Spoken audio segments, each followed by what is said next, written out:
নমস্কাৰ আজি এই ভিডিঅ'টোত আমি APSC প্ৰিলিমছৰ বাবে যিসকল একেবাৰে নিউ বিগিনাৰ তেওঁলোকে কি বুকৰ পৰা ষ্টাৰ্ট কৰিব আৰু লগতে APSC ৰিচাৰ্চ এছিষ্টেণ্টৰ বাবে কি কিতাপ পঢ়িব লাগিব সেই বিষয়ে আলোচনা কৰিম। গতিকে চিলেবাছত দিয়া মতে ইণ্ডিয়ান হিষ্ট্ৰী এণ্ড নেশ্যনেল মুভমেণ্টৰ বাবে মই NCERTৰ এখন কিতাপ পঢ়িছিলোঁ। যিসকলে আজিলৈ হিষ্ট্ৰী পঢ়া নাই বা হিষ্ট্ৰী কি হয় সেই বিষয়ে একদমেই নাজানে তেওঁলোকে প্ৰথমতে NCERTৰ পৰাই ষ্টাৰ্ট কৰিব। তাৰপিছতে আপোনালোকে এখন ষ্টেণ্ডাৰ্ড বুক যিখন হৈছে স্পেক্ট্ৰাম, এইখন সকলোৱে জানে যে প্ৰত্যেকজন টপাৰে স্পেক্ট্ৰামৰ কথা কয়। আপোনালোকে স্পেক্ট্ৰামখন পঢ়িব। স্পেক্ট্ৰামখন পঢ়াৰ আগতে আপোনালোকে ইয়াতে যিটো কণ্টেণ্ট দিয়া আছে ইয়াতে কণ্টেণ্টত চেপ্টাৰ ৱাইজ দিয়া আছে, গতিকে সেই চেপ্টাৰখিনি এবাৰ চাই ল'ব। চাই পেলাই আপোনালোকে কোনটো পঢ়িব, মানে কোনখিনি ফাৰ্ষ্টতে পঢ়িব সেইখিনি ভালকৈ চাই ল'ব। তাৰে পিছত আপোনালোকে এইখন মাল্টিপল টাইম পঢ়িব লাগিব, কাৰণ কিতাপখন দেখাত যদিও সৰু ইয়াত বহুত পেজেছ আছে আৰু খুব মোটা হয়। মই পঢ়োঁতে কিতাপখন আচলতে ফালি গৈছে মাজত, কিন্তু আপোনালোকে আণ্ডাৰলাইন কৰি নিজৰ এখন সৰু টোকা ল'ব। টোকা বুকখনত আপোনালোকে যিবোৰ MCQ টাইপ কুৱেশ্যনছ আহিব পাৰে, চন হওক বা আপোনালোকৰ নামবিলাক হওক, ফ্ৰীডম মুভমেণ্টত কোন কোন জড়িত আছিলে তেওঁলোকৰ নামবিলাক, তো ধুনীয়াকৈ তেওঁলোকৰ বিষয়ে আপোনালোকে সৰুকৈ নোটছ বনাব। ময়ো হিষ্ট্ৰীৰ বাবে এই দুখন কিতাপেই ইউজ কৰিছিলোঁ, মডাৰ্ণ হিষ্ট্ৰীৰ বাবে। যিহেতু হিষ্ট্ৰীৰ কুৱেশ্যন প্ৰত্যেকটো এক্সামতে আহে, গতিকে এইখন কিতাপ স্পেক্ট্ৰাম কিতাপখন খুব ধুনীয়া কিতাপ, আপোনালোকে এইখন পঢ়িব। তাৰপিছত আহিছোঁ আছাম হিষ্ট্ৰীৰ পৰ্শ্যনটোৰ কাৰণে। তো আছাম হিষ্ট্ৰী পৰ্শ্যনটোৰ কাৰণে আমি প্ৰথমতে আছামিয়াৰ বুকখন ইউজ কৰিব পাৰোঁ। আছামিয়াৰ বুকত আচলতে হিষ্ট্ৰী, ইকনমি, ছ'চাইটি, লেণ্ড, পিপল, ফেষ্টিভেল, লিটাৰেচাৰ, লেংগুৱেজ গোটেইখিনিয়ে আছে। এখন কমপ্লিট বুক ক'ব গ'লে। তথাপিও আপোনালোকে যেতিয়া ফাৰ্ষ্ট পঢ়িব আপোনালোকে হিষ্ট্ৰীৰ পৰাই ষ্টাৰ্ট কৰিব। আছাম হিষ্ট্ৰীৰ বস্তুবোৰ কেনেকুৱা কি ভালকৈ পঢ়ি চাব। যিসকলে একদমেই পঢ়া নাই, অসমৰ হিষ্ট্ৰীৰ বিষয়ে তেওঁলোকে নাজানে, তো তেওঁলোকে ইয়াতে ধুনীয়াকৈ আছামৰ হিষ্ট্ৰী পাৰ্টটো ইয়াতে পঢ়িব পাৰিব। এইখন কিতাপৰ উপৰিও মই আৰু এখন কিতাপ পঢ়িছিলোঁ প্ৰিলিমছৰ টাইমত, আৰু সেইটোৱে মোক ৰিচাৰ্চ এছিষ্টেণ্টত হেল্প কৰিছিলে। সেইখন হৈছে এই কিতাপখন। এইখন হৈছে general studies manual for Assam civil service examination.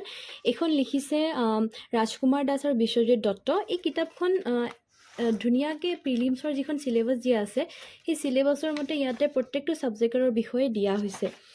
গতিকে আপোনালোকে এইখন কিতাপ পঢ়িব পাৰিব। আৰু ইয়াতে আছাম যিটো পৰ্শ্যন আছে সেই আছাম পৰ্শ্যনটোৰ পিছফালে যিবোৰ আগতে প্ৰিভিয়াছ ইয়েৰত অহা কুৱেশ্যন আছে, প্ৰিলিমছতে হওক মেইনছতে হওক, সেই কুৱেশ্যনবিলাক ইয়াতে ধুনীয়াকৈ দিয়া আছে। গতিকে চিলেবাছটো পঢ়াৰ উপৰিও বা যিখিনি কণ্টেণ্ট আছে সেইখিনি পঢ়াৰ উপৰিও যিখিনি MCQs আছে সেই MCQsখিনিও আপোনালোকে ইয়াতে ধুনীয়াকৈ পাই যাব। গতিকে এইখন কিতাপ আপোনালোকে ল'ব পাৰে। অসমৰ বাবে মই ভাবোঁ এই দুখন কিতাপে যথেষ্ট হ'ব, আৰু যিমান কম আপোনালোকে কিতাপ পঢ়িব সিমানেই আপোনালোকৰ কাৰণে ভাল। কাৰণ যেতিয়া ৰিভিজন দিবলগীয়া হয় সেই টাইমত বহুতকেইখন কিতাপ ৰিভিজন দি থাকিব, বহুত প্ৰব্লেম হৈ যায়। গতিকে চেষ্টা কৰিব যাতে আপোনালোকে কিতাপ 2-3 বাৰ পঢ়াৰ পিছত তাৰ পৰা শ্বৰ্টছ নোট বনাই যাতে সেই নোটছখিনি ৰিভিজনৰ সময়ত আপোনালোকক সহায় কৰে। গতিকে অসমৰ কাৰণে এইখিনিয়ে আছিলে, অসম হিষ্ট্ৰীৰ কাৰণে। এতিয়া আহিছোঁ জিঅ'গ্ৰাফীৰ বুক লিষ্টৰ কাৰণে। জিঅ'গ্ৰাফী মই পাৰ্চনেলি অকণমান টান পাইছিলোঁ, যিহেতু মোৰ আগতে জিঅ'গ্ৰাফী নাছিলে, তো মই NCERT কিতাপেই পঢ়িছিলোঁ জিঅ'গ্ৰাফীৰ কাৰণে। এই দুখন কিতাপ ক্লাছ 11ৰ হয়, গতিকে এই দুখন কিতাপ আৰু 12ৰ কিতাপ আছে, সেই দুখন পঢ়িব পাৰিব। ইয়াতে ফিজিকেল জিঅ'গ্ৰাফীৰ খুব ধুনীয়াকৈ দিয়া আছে। আচলতে আপোনালোকে পঢ়ি চালে গম পাব। ইয়াতে লেংগুৱেজটো খুব ইজি হয়, আৰু যিসকলে জিঅ'গ্ৰাফী আগতে পঢ়া নাই তাত ইয়াতে ধুনীয়াকৈ দিয়া আছে বস্তুবিলাক। লগতে ইয়াতে মেপছবিলাকো আছে, আৰু এই মেপবিলাক আপোনালোকে ধুনীয়াকৈ ইয়াতে মেপত কোন জেগাত কি বস্তু পায় নাপায় সেই গোটেইখিনি চাব পাৰিব। আৰু এইখনতো দিয়া আছে তেনেদৰে। ইয়াতে ৱৰ্ল্ডৰ ফিজিকেল জিঅ'গ্ৰাফীৰ বিষয়ে ধুনীয়াকৈ দিয়া আছে, আৰ্থকুৱেক, ভলকেনো, চব বস্তু আপোনালোকে এই কিতাপ দুখনত পাব। গতিকে একো ষ্টেণ্ডাৰ্ড বুক আগতে নপঢ়ি ফাৰ্ষ্টতে আপোনালোকে এই NCERTৰ পৰা ষ্টাৰ্ট কৰিব, কাৰণ NCERTত বেছিকৰ পৰা দিয়া আছে। গতিকে বেছিকটো ক্লিয়াৰ থাকিলে আচলতে পিছত এডভান্স লেভেলত পঢ়িলে আমাৰ সুবিধা হয়। ইয়াৰ উপৰিও মই আৰু এখন পঢ়িছিলোঁ, সেইখন হৈছে অক্সফৰ্ড এটলাছ। এইখন অক্সফৰ্ডৰ এটলাছত মই টিক মাৰ্ক কৰি গৈছিলোঁ যিবোৰ ঠাই নিউজত থাকে বা যিবোৰ ইণ্ডিয়াৰ লগত ৰিলেটেড হয়, নেইবাৰ কাণ্ট্ৰি হয় বা আইলেণ্ড যিবোৰ ভলকেনো ৰিচেণ্টলি আহিছে বা আৰ্থকুৱেক আহিছে বা নিউজত যিখিনি কাৰেণ্ট এফেয়াৰ্ছত থাকে ইয়াতে মই টিক মাৰ্ক কৰি গৈছিলোঁ যাতে ৰিভিজনৰ টাইমত সহায় হয়। কাৰণ দেখা যায় যে আজিকালি কুৱেশ্যনছবিলাকত ৱৰ্ল্ড জিঅ'গ্ৰাফিৰ পৰা মানে যিবোৰ ঠাই নিউজত থাকে ক'ত কি হৈছে সেইবোৰ ধুনীয়াকৈ আহে। তো ইয়াৰ পৰা তেনেকৈ আপোনালোকে অকণমান এফৰ্ট দি পেলাই নিউজত থকা বস্তুবিলাক এই এটলাছত বহাই যাব আৰু সেইবোৰে আপোনালোকে এক্সামৰ আগত ৰিভাইজ দি যাব। তো জিঅ'গ্ৰাফিৰ কাৰণে এইখিনিয়ে, আৰু চেষ্টা কৰিব যাতে আপোনালোকে নিজৰ শ্বৰ্ট নোটছ বনায় যাৰ পৰা আপোনালোকে যেতিয়া প্ৰিলিমছৰ টাইমত হওক বা ৰিচাৰ্চ এচিষ্টেণ্টৰ যিবোৰ এক্সাম আহে বা APSC যিবোৰ ডিপাৰ্টমেণ্টেল এক্সাম থাকে সেই এক্সামবিলাকত প্ৰিলিম স্পেচিফিক বস্তুবোৰ সোনকালে ৰিভাইজ বা 1 উইকৰ ভিতৰতে ৰিভাইজ দিব পাৰে। ইয়াৰ পিছত পলিটিৰ কাৰণে সকলোৱে জানে এম লক্ষ্মীকান্ত এখন কমপ্লিট বুক হয়, আৰু এম লক্ষ্মীকান্তখন আচলতে বাইবেল বুলি কোৱা হয় চিভিল ছাৰ্ভিচ এক্সামিনেশ্যনৰ। আৰু মই এম লক্ষ্মীকান্ত আজিলৈ চাগে 13-14 বাৰমান পঢ়িছোঁ, কাৰণ বস্তুবোৰ খুব সোনকালে মনত নাথাকে। ইয়াতে কিতাপখন দেখাটো খুব বাল্কি হয়, আৰু আজিকালি যিহেতু বহুত বেছিয়ে কুৱেশ্যনবোৰ ভিতৰৰ পৰা আহে, আৰু মই তেনেকৈ ইয়াতে মাৰ্ক কৰি পঢ়িছিলোঁ। প্ৰথমতে পঢ়োঁতে অলপ বুজি পাব দিগদাৰ হয়, যিসকলে আজিলৈ পলিটি পঢ়া নাই তেওঁলোকৰ কাৰণেও প্ৰব্লেম হ'ব প্ৰথমতে, কিন্তু আপোনালোকে 2-3 বাৰ পঢ়াৰ পিছত বুজি পাব ধুনীয়াকৈ। মাৰ্কাৰ ইউজ কৰি বা আপোনালোকে যেনেকৈ পঢ়ে মাৰ্কাৰ ইউজ কৰি হওক বা পেন ইউজ কৰি আপোনালোকে ইম্পৰ্টেণ্ট বস্তুবোৰ আণ্ডাৰলাইন কৰিব, আৰু লগতে যিবোৰ আৰ্টিকেল আছে বা ইমাৰ্জেঞ্চি প্ৰভিজনছ হওক, তাৰপিছত fundamental right, fundamental duties, DPSP এইখিনি ইম্পৰ্টেণ্ট হয়। তো সেই বস্তুবোৰ ভালকৈ পঢ়িব। এইখনৰ পৰা আপোনালোকে বাছি ধুনীয়াকৈ পঢ়িব পাৰিব। ইয়াতে কণ্টেণ্টবোৰ ধুনীয়াকৈ দিয়া আছে, গতিকে এম লক্ষ্মীকান্তখন আপোনালোকে পলিটিৰ কাৰণে চাব। ইয়াৰ পিছত আহিব ইকনমিৰ বাবে মই পাৰ্চনেলি এইখন কিতাপ কিনিছিলোঁ, কিন্তু এইখন কিতাপ মই অকণমানেই পঢ়িছোঁ। ইয়াৰে লেংগুৱেজটো অকণমান টাফ হয়। এইখন কিতাপ ৰমেশ সিঙে লিখা, কোনোবা এজন টপাৰে এইখন কিতাপ ৰেফাৰ কৰিছিলে, গতিকে মই এইখন কিতাপ কিনিছিলোঁ ইকনমি পঢ়িবৰ কাৰণে। পিছত মই এজন টপাৰে কোৱা মতে এইখন যিহেতু চাইছিলোঁ, কিন্তু মই ইমান ভালকৈ পঢ়িব নোৱাৰিলোঁ এইখন কিতাপ।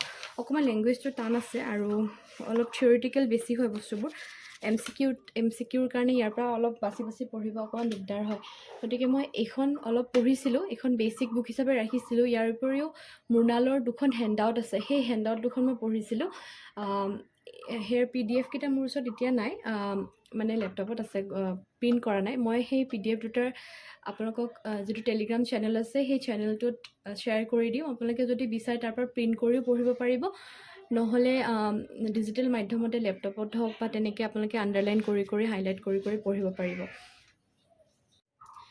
এনভাইৰনমেণ্টৰ বাবে মই শংকৰ IASৰ এইখন বুক পঢ়িছিলোঁ। এইখন বুক আচলতে প্ৰিলিমছ বা মেইনছ হওক দুটাৰ বাবে বহুত ভাল নলেজ দিয়া আছে ইয়াত। কণ্টেণ্টটো খুব ধুনীয়া হয়। মই এইখন কিতাপ পঢ়িছিলোঁ। ইয়াৰ লগতে আৰু এটা PMF IASৰ এটা PDF পাইছিলোঁ, সেই PDFৰ পৰা পঢ়িছিলোঁ। এইখন প্ৰিলিমছৰ টাইমত বা যিটো MCQ টাইপ এক্সামবোৰ হয় তাতে এইখন কিতাপৰ পৰা আচলতে ভাল হয় বেছি, কাৰণ ইয়াতে বস্তুবোৰ শ্বৰ্টত দিয়া আছে, আৰু MCQত কেনেকুৱা ধৰণৰ কুৱেশ্যনবোৰ ডাটাবোৰ আহিব পাৰে সেই ফেক্টছবোৰ ইয়াতে ধুনীয়াকৈ দিয়া আছে। গতিকে মই এইখন PMF IASৰ এইখন বুক আৰু শংকৰ IASৰ এই 2খন পঢ়িছিলোঁ এনভাইৰনমেণ্টৰ বাবে। অসমৰ লিটাৰেচাৰ, কালচাৰ এণ্ড ফেষ্টিভেলৰ বাবে আপোনালোকে অসমীয়াৰ বুকখনেই ইউজ কৰিব। ইয়াতে আপোনালোকে চাব লেংগুৱেজ, লিটাৰেচাৰ, ফেষ্টিভেল বা ট্ৰাইব গোটেইখিনি ইয়াতে দিয়া আছে। আপোনালোকে আণ্ডাৰলাইন কৰি পঢ়িব, নহ'লে নিজৰ এখন নোটবুক বনাই তাতে সৰুকৈ লিখি যাব কোনটো ট্ৰাইবে কি ফেষ্টিভেল তেওঁলোকে চেলিব্ৰেট কৰে বা কোনটো টাইমত কোনবিলাক খেতি হয়। ইয়াতে ধুনীয়াকৈ দিয়া আছে কোনটো ট্ৰাইবৰ কি স্পেচিয়েলিটি আছে বা গোটেইখিনি ইয়াতে ধুনীয়াকৈ দিয়া আছে। আপোনালোকে জাষ্ট এবাৰ দুবাৰ পঢ়ি পেলাই তাৰ পৰা শ্বৰ্ট নোট বনাই পেলাই লিখিব, যাতে আপোনালোকৰ যেতিয়া ৰিভিজন দিয়ে তেতিয়া ইজি হয়। আৰু এইবোৰ ফেকচুৱেল বস্তু মনত ৰখাত অকণমান কষ্ট হয়, সেইটো কাৰণে নিজেই নোটছ বনাই পঢ়াটো মানে মাল্টিপল টাইম ৰিভিজন দিয়াটো খুবেই ইম্পৰ্টেণ্ট। তাৰ উপৰিও মই জেনেৰেল ষ্টাডিজৰ কাৰণে আৰু এখন কিতাপ ইউজ কৰিছিলোঁ, সেইখন হৈছে লুচেণ্টৰ লুচেণ্টৰ এইখন জিকে বুক ইউজ কৰিছিলোঁ ইয়াতে কিছুমান বস্তু পোৱা যায় যিবোৰ বেলেগ কিতাপবিলাকত পোৱা নাযায় ইয়াতে আপোনালোকে চিলেক্টিভলি পঢ়িলেই হ'ল হিষ্ট্ৰী হওক বা পলিটি হওক ইয়াতে কিছুমান দিয়া থাকে কেমেষ্ট্ৰি বায়'লজি বা আপোনাৰ ছায়েন্স এণ্ড টেকৰ যিটো পৰ্শ্যন আছে ইয়াতে ইয়াৰ পৰাই মই পঢ়িছিলোঁ বেক চাইডে আপোনালোকে দেখিব ইয়াতে আৰু ইনফৰ্মেশ্যন টেকন'লজি বুলিও আৰু এটা চিলেবাছত টপিক আছে গতিকে সেইটোৰ বাবেও আপোনালোকে ইয়াতেও অলপ পঢ়িব পাৰে নহ'লে যিবোৰ অনলাইন ৱেবছাইট আছে সেই ৱেবছাইটবিলাকত আপোনালোকে MCQs পাব সেই MCQsবিলাক আপোনালোকে ছল্ভ কৰিব তো তাৰ পৰা আপোনালোকে যিটো IT ছেকশ্যনৰ কুৱেশ্যনছ আহে সেইখিনি জানিব পাৰিব আৰু এইখিনিয়ে আছিলে বুক লিষ্ট তাৰ উপৰিও আপোনাৰ কাৰেণ্ট এফেয়াৰ্ছ বুলি এটা পৰ্শ্যন আছে কাৰেণ্ট এফেয়াৰ্ছটোতো জানেই আজিকালি কিমান ইম্পৰ্টেণ্ট আমি দেখিছোঁ যে যিবোৰ APSC আজিকালি এক্সাম পাতি আছে চবতে কাৰেণ্ট এফেয়াৰ্ছৰ ৱেটেজটো বহুত বেছি তেওঁলোকে কাৰেণ্টত যিবোৰ টপিক চলি থাকে তাৰ পৰা বহুত কুৱেশ্যন সুধিছে গতিকে নিউজ পেপাৰ আপোনালোকে ডেইলি ফ'ল' কৰিব নিউজ পেপাৰত যিবোৰ ইম্পৰ্টেণ্ট নিউজ আহে সেই নিউজবোৰ চিলেবাছৰ লগত কেনেকৈ মিলে বা কোনটো নিউজ ইম্পৰ্টেণ্ট হয় সেইবোৰ আপোনালোকে চাই পেলাই নিজৰ এখন বহি বনাই তাত ধুনীয়াকৈ লিখি যাব যে কোনটো টপিক কি ৰিলেটেড হয় আৰু ধৰক আজি এটা নিউজ আহিছে সেই নিউজটো আকৌ 1 month পিছত আহিব গতিকে সেই 1 month পিছতো আপোনালোকে বস্তুটো আপডেট কৰি যাব কাৰণ কাৰেণ্ট এফেয়াৰ্ছ এনেকুৱা এটা বস্তু মানে ডেইলি আপডেট কৰি থাকিব লাগে তাৰ বাবে আপোনালোকে কিছুমান ৱেবছাইটো আছে য'ত মানে আপোনালোকৰ MCQৰ ধৰণৰ তেনেকুৱা কুৱেশ্যনো আহে ডেইলি কাৰেণ্ট এফেয়াৰ্ছৰ বেচিছত সেইবোৰো চাব পাৰে বেচিকেলি অসমৰ বাবে আছাম ট্ৰিবিউনখন আপোনালোকে ভালকৈ ডেইলি যদি চায় তেতিয়াহ'লে আপোনালোকে লাভান্বিত হ'ব বুলি মই ভাবোঁ তাৰ উপৰিও বহুতে হিন্দুখনো ফ'ল' কৰে যিকোনো 2খন বা 1খন নিউজ পেপাৰ আপোনালোকে চালেই কাৰেণ্ট এফেয়াৰ্ছৰ কাৰণে যথেষ্ট হ'ব তো এইখিনিয়ে আছিলে ৰিচাৰ্চ এছিষ্টেণ্টৰ যিটো এক্সাম আহিবলগীয়া তাৰ বুক লিষ্ট